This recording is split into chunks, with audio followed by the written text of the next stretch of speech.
Segregation between the two main religious communities in Northern Ireland is a long-running issue in the political and social history of the region, and has often been seen as both a cause and effect of our troubled past. Although data indicates that 78% of people would prefer to live in a neighbourhood where there is a mix and diversity of religious beliefs and cultural backgrounds, a combination of political, religious and social differences has led to widespread segregation of the two main communities.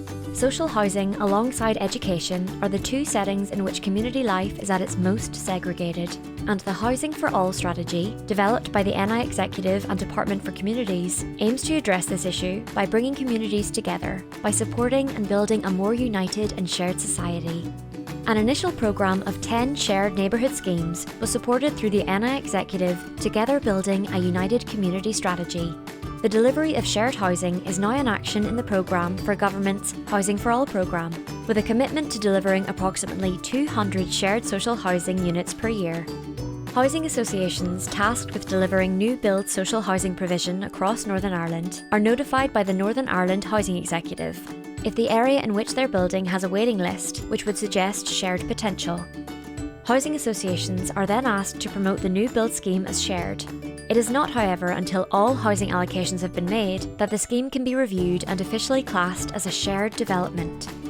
Each shared neighbourhood is supported by the Department for Communities through the development and delivery of good relation plans, delivered and managed by the Housing Association. The first step is the pre-handover Good Relations Plan to promote the scheme and engage with the wider community during its design and construction phase.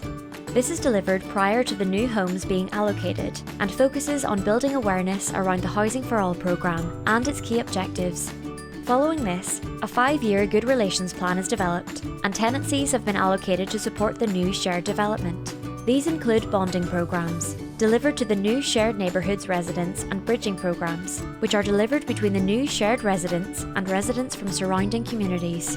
A key support mechanism to the delivery of the Good Relations Plan is the establishment of an advisory group. These are made up of community, voluntary, statutory and elected representatives who live in, work or represent the area. Advisory groups ensure a community-led approach, acting as a catalyst to regenerate relationships, services and spaces, and support successful integration. Shared neighbourhoods can therefore be seen as something positive, for not just the residents who live there, but also for the wider community.